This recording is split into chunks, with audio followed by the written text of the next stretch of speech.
शङ्कराचार्यमध्यमाम् अस्मदाचार्यपर्यन्तां वन्दे गुरुपरम्पराम्। श्रुतिस्मृतिपुराणानाम् आलयं करुणालयं नमामि भगवत्पादं शङ्करं लोकशङ्करम्। शङ्करं शङ्कराचार्यं केशवं बादरायणं सूत्रभाष्यकृतौ वन्दे भगवन्तौ पुनः पुनः।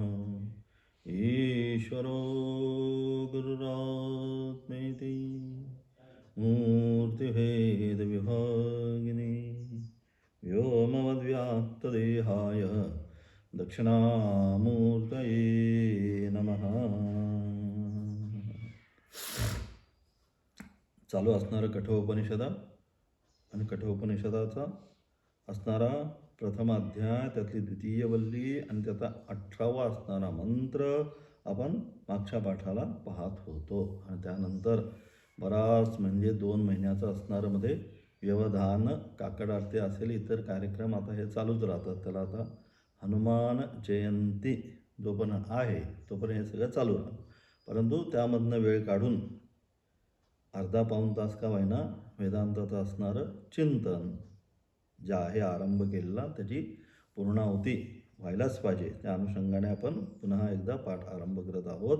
आणि अशा प्रकारे कठोपनिषदाच्या माध्यमातून कोण आहे त्या ठिकाणी नचिकेत 8 वर्षाचा असणारा आणि त्या ठिकाणी असणारा यम यांचा असणारा संपूर्ण संवाद या ठिकाणी सांगितला. आणि अशा प्रकारे मागच्या पाठामध्ये किंवा असणारी साधारण सर्व कठोपनिषदाची असणारी प्रपीठिका, साधारण कथा, कुठनं आरंभ झाला, नचिकेताचे असणारे वडील, त्यांनी केला यज्ञ, यज्ञामध्ये दिलेल्या गायी, त्या कशा अत्यंत कृश असणाऱ्या त्या गायी, त्या दिल्यानंतर त्याला वाईट वाटलं, वाईट वाटल्यानंतर वडिलांना विचारायला गेला, वडिलांना राग आला, राग आल्यानंतर तुला यमसदनी धाडतो असं म्हणून यमसदनी धाडलं. यमसदनी गेल्यानंतर त्या ठिकाणी 3 दिवस तसाच राहिला, कारण यम त्या ठिकाणी नव्हते, यम बाहेर गेले होते. मग यम आले, यमांना लक्षात आलं की अशा प्रकारे असणारा एक वटू ब्रह्मचारी आपल्या घरी किती 3 रात्री 3 रात्रीपर्यंत तसाच त्या ठिकाणी राहिलेला आहे. हे ज्यावेळेस लक्षात आलं त्यावेळेस यम त्याची पूजा करतात नचिकेताची, की अशा प्रकारे हे ब्रह्मचारी, हे वटो, हे अतिथी सांगितलं आमच्या त्यानंतर पाद्यपूजा केल्यानंतर मग आता 3 दिवस तू या ठिकाणी राहिला किंवा 3 रात्री तसाच राहिला. आणि म्हणून त्या ठिकाणी मग काय, त्यासाठी तू 3 प्रकारचे असणारे जे वर आहेत ते वर माझ्याकडनं मागून घे असं सांगितल्यानंतर मग नचिकेता अत्यंत हुशारच होता, मेधावी असल्यामुळे जे अपेक्षित वर होते ते बरोबर काय त्याला पाहिजे होतं त्या सर्व गोष्टी ज्या आहेत त्या अत्यंत व्यवस्थितपणे नचिकेताने त्या ठिकाणी यमाकडे मागितला. म्हणून त्या ठिकाणी पहिला असणारा जो वर आहे, पहिल्या वराच्या द्वारे की वडिलांनी काय माझ्यावर अत्यंत क्रोधाने मला धाडले, मला असंच धाडलं नाही, त्यांच्या मनामध्ये क्रोध उत्पन्न झाला. क्रोधाच्या वरामध्ये माणूस बोलतो की जा तिकडं, इकडे येऊ नको, मर तिकडं. हे पण काय क्रोधात म्हणतो, वास्तविक अपेक्षा नसते. पण एखादा जर आई असेल किंवा कोणी बाकी काही काम करत असेल, मित्र, मुलगा जर सातत्याने पुन्हा पुन्हा त्या कामामध्ये जात असेल तर काय म्हणतात, मर एकदा तिकडं. म्हणजे काय, मरायचं आपली अपेक्षा नाही आहे, परंतु त्या कामामध्ये व्यत्यय येऊ नये त्या अनुषंगाने जे म्हणतात. तसं त्या ठिकाणी हा संपूर्ण यज्ञाचा कारभार पूर्ण झाल्यानंतर मी आता काय हे गोदान करत आहे. आणि हा काय सातत्याने पुन्हा पुन्हा येऊन बाबा ही गाय नका देऊ, ही गाय द्या, ही गाय नका देऊ, ही गाय द्या, हे काय याने लावलं आहे. आणि म्हणून त्या रागाच्या आवेशामध्ये मग वडील म्हणतात तू जा, तुलाच पाठवतो यमलोकात, असं क्रोधामध्ये म्हणतात. आणि म्हणून अशा प्रकारे मग तिथे गेल्यानंतर म्हणून मग यमाला म्हणतो कोण नचिकेता त्या ठिकाणी काय की वडिलांचा जो माझ्यावरती काय झालेले रागवलेले आहे, अत्यंत क्रोध त्यांना निर्माण झालेला आहे, तो काय करा, पहिला क्रोध त्यांचा शांत होऊ दे. आणि त्यानंतर इथून आता यमसदनानंतर मी कुठे जाणार आहे? पुन्हा ज्यावेळेस मी मृत्यूलोकामध्ये जाईल. आणि अशा प्रकारे मी ज्यावेळेस मृत्यूलोकामध्ये जाईल त्यावेळेस काय? त्यांनी मला यथावत ग्रहण करावं की हा आपलाच पुत्र आहे.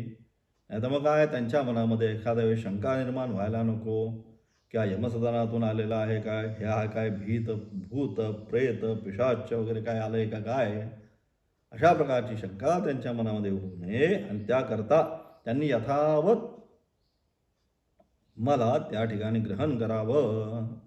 हा असणारा पहिला वर. वडिलांचा असणारा क्रोध शांत व्हावा आणि वडिलांनी यथावत जसं पहिल्यांदा आहे त्याप्रमाणेच मला ग्रहण करावं. त्यानंतर दुसरा वर मागितला. दुसरा वर कोणता मागितला? की अग्निविद्या जी आहे यज्ञाच्या अनुषंगाने. आणि यज्ञो वै विष्णू.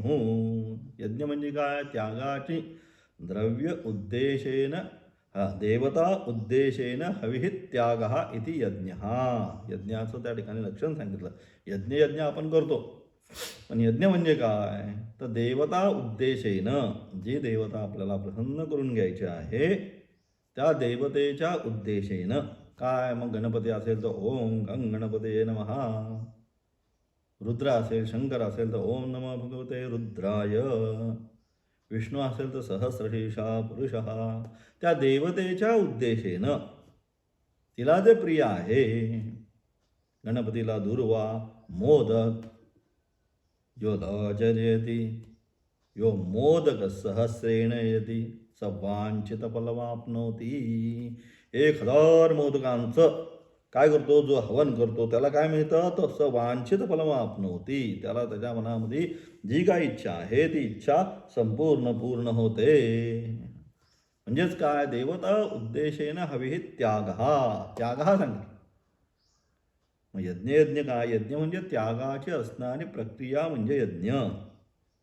ज्या ज्या ठिकाणी त्याग आहे, कायिक वाचिक मानसिक, ज्या ज्या ठिकाणी त्याग आहे तो सगळा यज्ञच आहे. आणि म्हणून अशा प्रकारे म्हणून आपल्याकडे सांगितलेले मागे आपण पाहिलं सातत्याने काय? पंच असणारे महायज्ञ हे नित्य.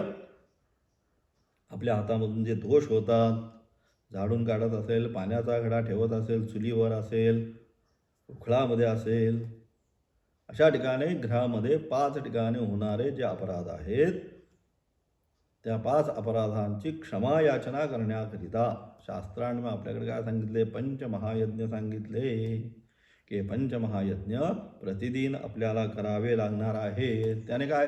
ते जे दोष आहेत त्या दोषाचं परिमार्जन त्या ठिकाणी होतं. ब्रह्मयज्ञ, देवयज्ञ, मग सांगितला पितृयज्ञ, मग सांगितला भूतयज्ञ आणि शेवटी सांगितला अतिथीयज्ञ. अतिथीची सुद्धा पूजा सांगितली त्या ठिकाणी. मातृदेवो भव, पितृदेवो भव, आचार्य देवो भव. आणि चौथा सांगितले अतिथी देवो भव. चौथ्या नंबर जे आहे, चौथ्या नंबरला त्या ठिकाणी अनुशासन पर्व जे आहे किंवा अनुशासनामध्ये तैत्तरीय उपनिषद जे आहे त्या तैत्तरीय उपनिषदामध्ये जो अनुशासन आहे, अनुशासन म्हणजे काय? अनुशासन म्हणजे आता शिष्य प्राचीन परंपरेप्रमाणे आपल्याकडे 8व्या वर्षी काय गुरुकुलामध्ये गेल्यानंतर 21व्या वर्षापर्यंत, म्हणजे काय? जोपर्यंत लग्नाला लायक होत नाही तोपर्यंत त्याने काय? सांग सगळं शास्त्राचं अध्ययन त्या ठिकाणी केलं पाहिजे. आणि मग समावर्तन शेवटी सोड मुंज त्याला म्हणतात. म्हणजे काय? समावर्तन म्हणजे काय? आता ब्रह्मचारी आश्रमामधून काय होणार? तो गृहस्थी आश्रमामध्ये जाणार आहे. मग त्यावेळेस त्याला अनुशासन किंवा समावर्तनामध्ये जे मंत्र आहेत त्या समावर्तन मंत्रामध्ये सांगितलं. काय सांगितलं? आता घरी जाणार आहेस तर मातृदेवो भव, पितृदेवो भव, त्यांच्याशी आता पुन्हा संबंध येणार आहे. मग काय? त्यांना देवताच्या अनुषंगानेच, म्हणजेच काय? त्यांच्या मनाला, त्यांच्या अंतःकरणाला पीडा होऊ नये अशा प्रकारे आपलं वर्तन असावं हे शास्त्राने सांगितलं. हे आमच्या परंपरेने सांगितलं की आई वडील हे काय? देवता समानच आहे. आणि मग सांगितलं आचार्य देवो भव, जे शिकवणारे आहेत ते सुद्धा देवता समानच आहे. मग सांगितलं अतिथी देवो भव, जो अतिथी घरामध्ये येणारा आहे त्याचा सुद्धा मान सत्कार, चहा पाणी हे सगळं व्यवस्थित विचारलं पाहिजे. आता आला कुणाकडे आणि गेला कुणाकडे, मोबाईलच्या नादामध्ये आपल्याला सध्या घरात कोण आलंय, कोणाकडे आलंय, बाकीच्यांना तर ज्याची व्यक्ती आहे त्यांनीच अटेंड करायचे, अशा आता सध्या सगळी असणारी आपली संस्कृती झालेली आहे. जर घरात कोणी आलं आणि जर विचारलं बाबा कुठे, किंवा भावासाठी भेटण्यासाठी आलं आणि विचारलं दादा कुठे, तर मग फक्त दादाला आवाज देणार, दादा कोणतरी तुझ्याकडे भेटायला आलेला आहे, आपला त्याच्याशी काडी मात्र आपण संबंध ठेवत नाही. अशा प्रकारची आता असणारी ही सगळी संस्कृती दिवसेंदिवस सगळी काय चाललं आहे, सगळं बदलत चाललं आहे. तर आमच्याकडे शास्त्राने काय सांगितली, अतिथी देवो भव, घरी येणारा अतिथी पाहुणा हा देवते समान आहे. मग काय आल्यानंतर त्याला बसायला जागा दिली पाहिजे, पाणी विचारलं पाहिजे, चहा पान काय केलं का नाही विचारलं पाहिजे, शुभ समाचार विचारला पाहिजे, कुठून आलात, काय काम आहे, कशासाठी आलात, हे सगळं विचारून घेतलं पाहिजे. आदर आतिथ्य केलं पाहिजे. म्हणून आदर आतिथ्य हा शब्द आहे. म्हणून ते आदर आतिथ्य पुढं या ठिकाणी सुद्धा कोणाचं नचिकेताचं व्हायला पाहिजे. ते आदर आतिथ्य किती 3 दिवस माझ्याकडनं झालं नाही, मग काय झाला, यमाला सुद्धा हा अपराध वाटला की अशा प्रकारचा असणारा आदर आतिथ्य मी 3 दिवस ह्याचं केलं नाही, हा सुद्धा काय माझ्याकडनं महान असा अपराध झालेला आहे. आणि म्हणून मग काय करतो, त्या अपराधाची क्षमा याचना. म्हणून मग काय केलं, 3 प्रकारचे वर.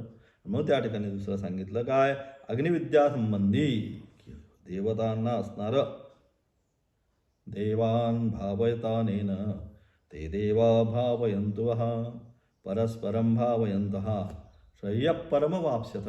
गीता म्हणते काय, यज्ञाच्या द्वारे काय करा, त्या देवता ज्या आहेत त्या देवतांना कशासाठी यज्ञ करायचा, सृष्टीचं चक्र येते, त्या यज्ञाच्या द्वारे तुम्ही काय त्या देवतांना प्रसन्न करा. आणि ती देवता प्रसन्न झाल्यावर तुम्हाला काय इष्ट असेल त्या इष्टाची प्राप्ती करून घ्या. अशा प्रकारे संपूर्ण जे सृष्टीचं चक्र आहे ते कुठं यज्ञामध्ये प्रतिष्ठित आहे. अन्नाद भवन्ति भूतानि पर्जन्याद यज्ञ संभव, यज्ञात भवती पर्जन्य, यज्ञ कर्म समत्व हा सांगितलं. पाऊस पण व्यवस्थित व्हायचा असेल, आता सगळं काय, आता अतिवृष्टी अकाल वृष्टी आहे सगळी जे आता जे आहे, कारण हे यज्ञ एवढे मोठमोठे चाललेत, प्रदूषित यज्ञ, कित्येक किलो कित्येक त्याचा हे नाही एवढं प्रदूषण सगळं हवेमध्ये सगळीकडे चाललंय. त्याचा असणारा हा रिझल्ट आहे. सगळं जे निसर्गचक्र जे बिघडलेलं आहे त्याचं कारण तेच, दुसरं काही ना. अतिवृष्टी अनावृष्टी, अतिवृष्टीच आहे, अनावृष्टी सध्या होईना, दुष्काळ कमी, ओला दुष्काळ सगळीकडे पडायला लागला. असो, याला मूलभूत कारण मग हे सगळं येऊन इथंच असतं, यज्ञ कर्मे समिष्ठितम, सगळं यज्ञामध्येच आहे. आणि म्हणून अशा प्रकारचा तो यज्ञ, हे 5 प्रकारचे यज्ञ, त्याच्यामध्ये अतिथी यज्ञ, अतिथी यज्ञाच्या अनुषंगाने तिथे झालेला अपराध, अपराधाच्या अनुषंगाने मागितलेले 3 वर, त्याच्यामध्ये दुसरा असणारा वर अग्निविद्या संबंधी यज्ञाच्या द्वारे जे अपेक्षित आहे ते आपण प्राप्त करावा. आणि तिसरा जो वर आहे मग कोणता, तो अध्यात्मविद्या जी आहे ती अध्यात्मविद्या कोणती, मग ती अन्यत्र धर्मात अन्यत्रास्मात् अन्यत्रास्मात् कृताकृतात् अन्यत्र भूताच्च भव्यश्च यत्तत्पश्यति तद्वद, की अशा प्रकारे ते जे आत्मतत्व आहे ते कसं धर्म अधर्मापासून वेगळं असणारं ते आत्मतत्व, ते नक्की काय, यत्तत् पश्यति तद्वद, जे आपणास माहिती आहे की अशा प्रकारे धर्म अधर्माहून भिन्न असणारं, त्या ठिकाणी काहीच जात नाही. अहम निर्विकल्पो निराकार रूप विभुर्व्याप्य सर्वत्र सर्वेंद्रियाणां न चा संगतम नैव मुक्तिर्ननय्यः चिदानंदरूप शिवोहम शिवोहम. मी कसा आहे, सच्चिदानंद स्वरूप हे वास्तविक माझं स्वरूप आहे. असा सच्चिदानंद स्वरूप प्राप्त करण्यासाठी जो काही क्रम आहे तो मला तुम्ही सांगा. अथवा ते आत्मतत्व म्हणजे ज्याला आम्ही आत्मतत्व म्हणतो, ते आत्मतत्व म्हणजे काय, की जे धर्म अधर्मापासून भिन्न स्वरूपाचा असा आहे. त्यानंतर कार्यकारण स्वरूप हा संपूर्ण जो प्रपंच आहे, या कार्य कारणरूप प्रपंचापासून सुद्धा ते काय, ते भिन्न आहे. म्हणून नारायण परो अव्यक्ता, गीतेचा भाष्यारंभाच्या पूर्वी आचार्यांनी जे मंगलाचरण केलं, त्या मंगलाचरणामध्ये नारायणानेच मंगलाचरण केलं. नारायण परो अव्यक्तात, अव्यक्त म्हणजे असणारी माया. हे सगळं काय, मायेचं कार्य. आता हे सगळं काय, व्यावहारिक सत्ता, ही संपूर्ण मायेचं कार्य. आणि अशा प्रकारे असणारं हे मायेचं कार्य, ते मायेच्या पर असणारा कोण, तो नारायण. तो नारायण काय, तो जीवनामध्ये प्राप्त करण्यासाठी किंवा त्या नारायणाचं असणारं वास्तविक स्वरूप काय, ते तुम्ही मला सांगा.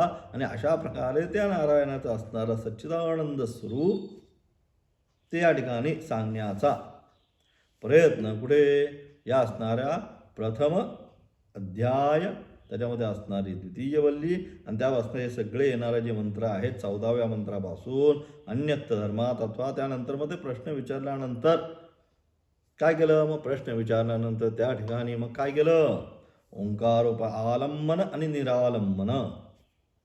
साधना करत असताना एक सगुण आणि एक निर्गुण, दोन प्रकारच्या साधना आपण त्या ठिकाणी सांगतो.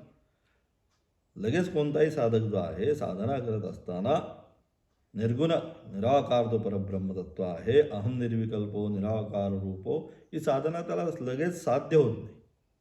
मग त्याकरता काय करतो आपण, त्याला आलंबन देतो. म्हणून पहिली जी साधना आहे, पहिली साधना आलंबनाची आहे. सगुण साधना त्याला आपण म्हणतो. पहिली साधना सगुण आहे, काहीतरी दिलं पाहिजे. ज्यावेळेस मुलगा घरामध्ये जास्त त्रास देत असतो, लहान मुलगा 5-6 वर्षाचा, मग काय करतो, त्याला काहीतरी आलंबन देत आहे. स्वयंपाक तर करायचा आहे, परंतु ऐकत नाही. सोफ्यावरच चढेल, वरच चढेल, खिडकीवरच जाईल, टी व्हीच पाडेल, फ्लॉवर पॉटच पाडेल, काही ना काहीतरी करतच राहतोय, उशीच पाडेल. मग काय, सगळं लक्ष त्याच्याकडे. मग स्वयंपाक कसा करणार, मग आई काय करते, त्याला एखादं आलंबन देते. आलंबन देते म्हणजे एखादं खेळणं त्या ठिकाणी देते. मग ते एकदा त्याला हातात खेळणं पडलं की मग काय करतो, त्या खेळण्यामध्येच तो लागतो. मग त्याचा इकडं तित्र जो त्रास आहे तो थांबतो, त्या खेळण्यामध्येच सगळं त्याचं कॉन्सन्ट्रेशन होत जातं. तसं ते आलंबन, तसं या ठिकाणी पहिल्यांदा मनाला आलंबन दिलं पाहिजे. कसा आहे तो परमेश्वर, शांताकारं भुजगशयनं पद्मनाभं सुरेशं विश्वाधारं गगनसदृशं मेघवर्णं शुभांगं लक्ष्मीकान्तं कमलनयनं योगिभिर्ध्यानगम्यं वंदे विष्णुं भवभयहरं सर्वलोकैकनाथं. अशा प्रकारे असणारा तो परमेश्वर कसा आहे, असा शांताकार आहे. त्याला काहीतरी आलंबन दिलं. वक्रतुंड महाकाय सूर्यकोटी समप्रभ निर्विघ्नं कुरु मे देव सर्वकार्येषु सर्वदा. आलंबन दिलं. आणि आलंबन म्हणजे काय, काहीतरी घेऊन समोर. रक्तं लंबोदरं शूर्पकर्णकं रक्तवाससं रक्तगन्धानुलिप्तांगं रक्तपुष्पैः सुपूजितं भक्तानुकम्पिनं देवं जगत्कारणमच्युतम् आविर्भूतं च सृष्ट्यादौ प्रकृते पुरुषात्तरम् एवं ध्यायन्ति यो नित्यं सयोगी योगिनां वरः सांगितलं. अशा प्रकारे त्या महागणपतीचं काय केलं पाहिजे, ध्यान केलं पाहिजे. कसं, रक्तं लंबोदरं शूर्पकर्णकं रक्तवाससं. संपूर्ण शरीर जे आहे रक्तवर्ण म्हणजे लाल, शेंदूर संपूर्ण शरीराला लावल्यानंतर रक्तपुष्प ज्याला आवडत आहे असा असणारा तो गणपती, त्याचं एवं ध्यायन्ति यो नित्यम, अशा प्रकारे प्रतिदिन, नित्यम म्हणजे प्रतिदिन, सयोगी अशा प्रकारचा योगी, योगिनां वरः, तो सगळ्यामध्ये श्रेष्ठ आहे. त्वं मूलाधार स्थितोसी नित्यम. मग गणपती अथर्वशीर्ष जे आहे, गणपती अथर्वशीर्षाला गणपती अथर्व उपनिषद सुद्धा म्हणतात. कारण त्या गणपतीचे असणारं उपनिषदाच्या अनुषंगाने, म्हणून मूल आधार स्थितोसी नित्यम. गणपतीचीच आराधना का करावी? दुसरी इतर देवतांची आराधना आहे, परंतु तत्पूर्वी प्रत्येक वेळेस विद्यारंभे प्रवासे च प्रत्येक वेळेस गणपतीच पूजन पहिलं का? तर तो मूलाधार स्थितोसी नित्यम. मूलाधार जे चक्र आहे सगळ्यात खाली असणारं, त्याचा अधिष्ठात्री देवता जी आहे ती महागणपती आहे. आणि जर तुमचा बेस ज्याला म्हणतो आपण फाउंडेशन व्यवस्थित असेल तर इमारत व्यवस्थित राहते. आणि फाउंडेशन चुकलं तर इमारत सुद्धा चुकणार आहे. फाउंडेशन कच्चं राहिलं तर मग कितीही वरती इमारत बांधा, काही उपयोग होणार नाही. मग आपण काय करतो, पहिलं म्हणून फाउंडेशन बघतो.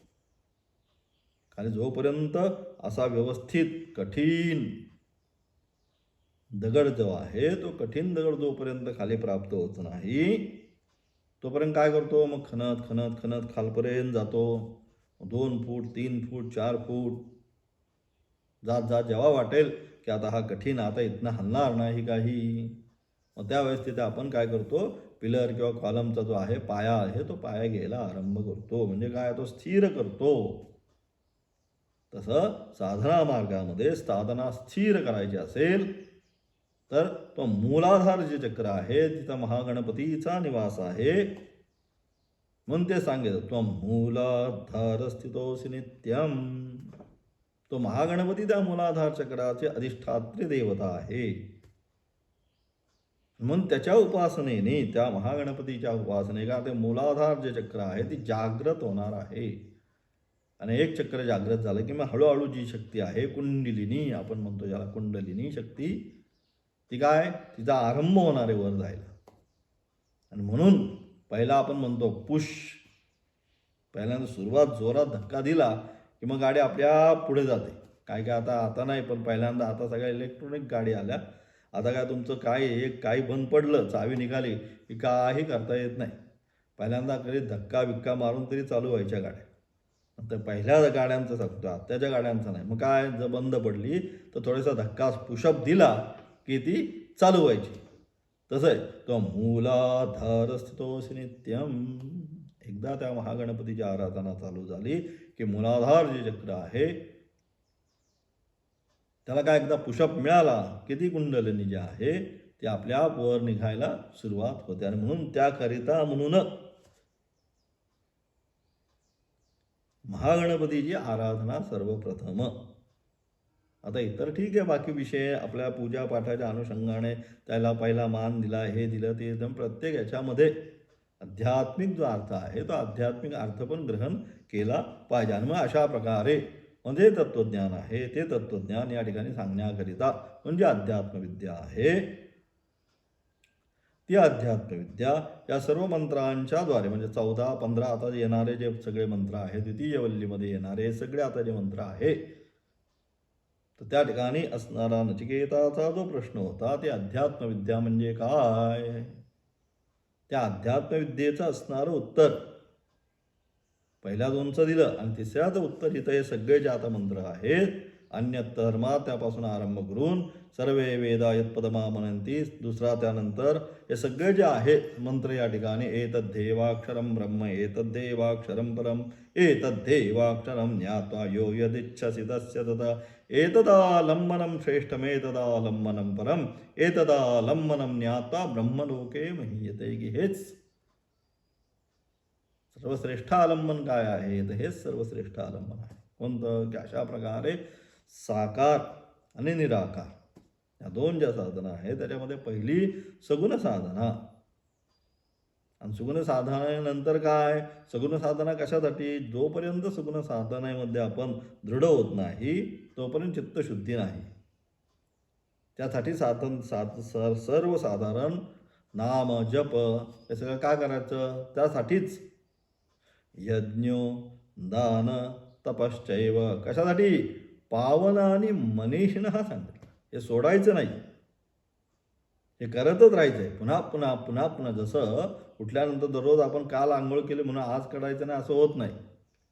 ज्याप्रमाणे दररोज स्नान करत राहतो, कारण शरीराची शुद्धी व्हावी त्याकरता. तसंच आहे, ही शरीराची शुद्धी आहे तशी अंतःकरणाची जी शुद्धी आहे त्या अंतःकरणाची शुद्धी होण्याकरिता यज्ञो दान तपश्चैव. हे पावन आणि मनीषिण म्हणजे साधू जरी असला, ज्ञानी जरी असला तरी त्याला पावन करणार आहे हे सगळं. म्हणून पुन्हा पुन्हा जप, नामस्मरण, देवपूजा. का तर त्यांनी सजातीय वृत्तीचा असणारा प्रवाह अव्याहतपणे. आता काही काम नसलं की मग काय माणूस म्हणतं, चला आता जाऊन चकाट्या मारू, किंवा मग इथं जाऊन बसेल, तिथं जाऊन बसेल, तुम्ही काय केलं, आम्ही काय केलं.